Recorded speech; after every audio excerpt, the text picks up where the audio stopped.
Hi folks, we're Tacitus today, your pushback channel, and thank you for joining this audio live stream. Please listen to this presentation as you would a radio broadcast. Just looking at the announcements, pronouncements, speeches, and so on coming out of the European Union, or the head goons and stooges of the European Union. Whether it be Jacques Delors or more recently Ursula von der Leyen and others, or the leaders of the Emmanuel Macron and that idiot in Germany that's just been elected, the globalist flunky guy, Friedrich Merz or something. So just having a look at those people, if you look at or listen to their speeches and their public pronouncements, they inevitably focus on when you take away the flowery rhetoric of we're surrounded by the far right, but when you look at, they come back to this thing of stability. We need stability. Now, what I may look at stability is that economic stability. Is the currency sound? It's inflation running away.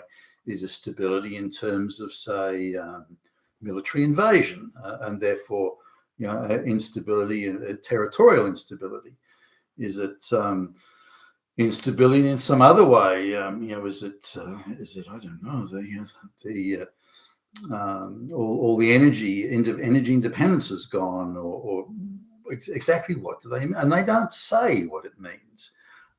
It's just bandied around and pushed. But if you look at, there's a continuity in the European Union messaging, and stability is pretty much key to this, if not fundamental to all the other stuff they talk about. But they don't define it. They don't say what it means. They just use it, and it's easy to miss it and think it's just part of their rhetoric, and they're just throwing out some dickhead speechwriter put it in. It's easy to sort of dismiss it or not see it. But I noticed the reference to stability it's increased. There seems to be more reference to it, or its importance has escalated in terms of the messaging that they're using. But I went back to several years ago, and a meeting between one of the European Union guys and the then UK government, and I think Jacob Rees-Mogg was playing a big part in that, and I think it was that Belgian guy Guy Verhofstadt, who was in Britain, in London, doing a negotiation of some sort. I think it was to do with Brexit and that sort of thing, and looking at some of the things that he was saying, and the goons and the flunkies he brought with him, the comments about stability. So, but given there's no definition, but the use of it is becoming more shrill by the day, the only way I could sort of go at defining what it was, given they don't have a definition of it, is by looking at what they see as the threat to stability. How is stability is so important, they say. So, what is the threat to it? I mean, is there any threat? I can't see any threat to the sort of stability, but obviously they mean something different from the word stability than what you or I may mean from it. So I had a look at where they say, what are the threats to stability? And that then gives you a better picture of what they see. And first and foremost, the threat to stability in their cognizance is the will of the people being expressed in free and fair elections. They view that as the biggest threat to stability. Their definition of it is elections, and the quicker elections are done away with, or if they're kept as a facade, but all the elections are rigged, or any election that turns out they don't like is annulled, or that sort of thing. So, but elections are the biggest threat, and the quicker they can do away with it or neutralize it, then the better off we're all going to be, or better off they think they're going to be. So this is a rather chilling thing that they're now expressing indirectly but openly in their indirectness. They're saying that the will of the people, democracy, elections, don't have any place in the stable world that the globalists imagine must exist. Stability cannot exist as long as you have elections. As long as the will of the people has anything to do with the decision-making process or elections, then we don't have stability. If we don't have stability, then we have Armageddon, and it would be their sort of logic, the process of logical deduction. So, okay, well, all right, then democracy's got to go, the voting, the will of the people. Now we can keep the mirage and the facade. It just can't mean anything. It can't decide anything. Let the peasants think they're deciding, but really, Now, I guess there's a few things here. They think that elections are okay, provided the globalists get to pick all the candidates that are running and get to decide on the policies that are implemented. You can't have a sovereign government. Sovereign national governments cannot exist in the stable world that they perceive. So national sovereignty has to go. Elections and the idea of the people electing or selecting and choosing their government, and thus the policies, that has to go. Well, wow, okay, all right then. Well, what else is a threat to stability as they see it? Now, remember, stability has replaced democracy. Democracy used to be, it has to be democratic. No, stability is now the issue, and democracy has to go. That democracy has no place in the stable world as they see it. So national sovereignty, democracy has to go. The third thing to go is freedom of the press, freedom of speech. That has to go. That cannot be allowed, because the only way stability can be assured is through a forced narrative, and any questioning of or exposure of that narrative, then, as they see it, that threatens stability. So that has to go.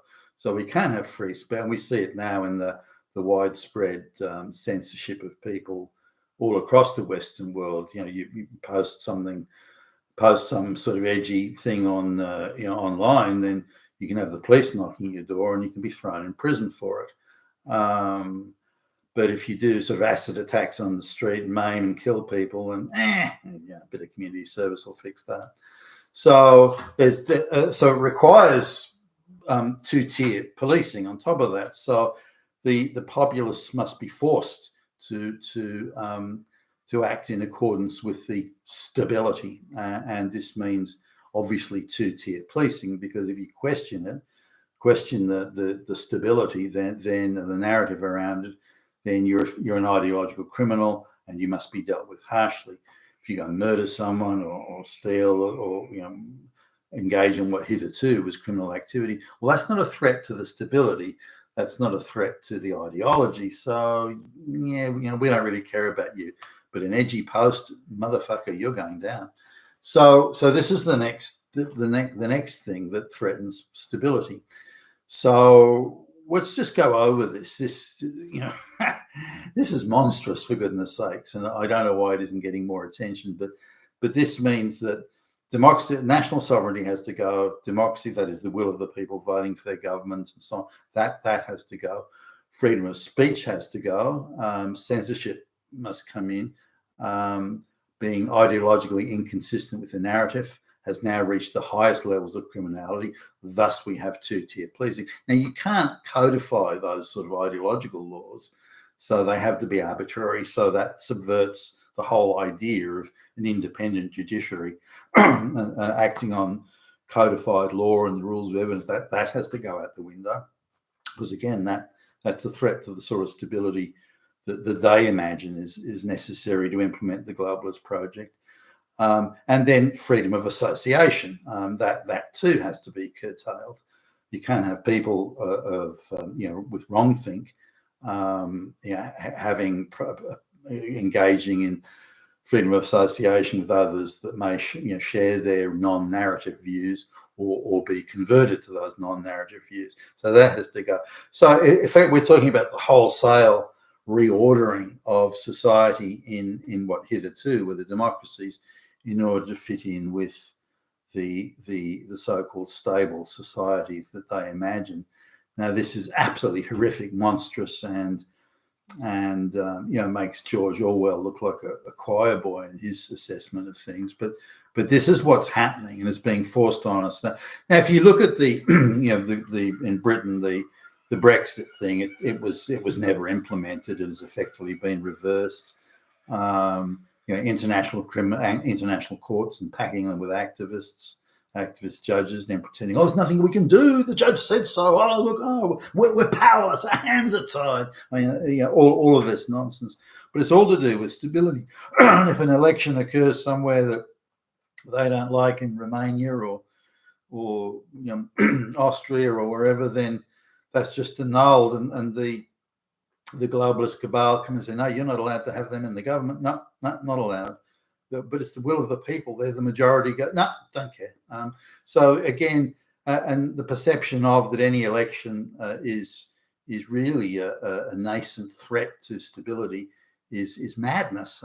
You create stability, in my view. You create stability by accepting the will of the people, and stability is created by the orderly change of government based on the will of the people.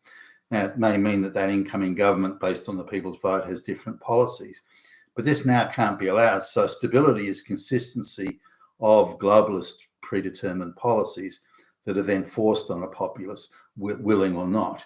And this, again, is seen as part of the stability program.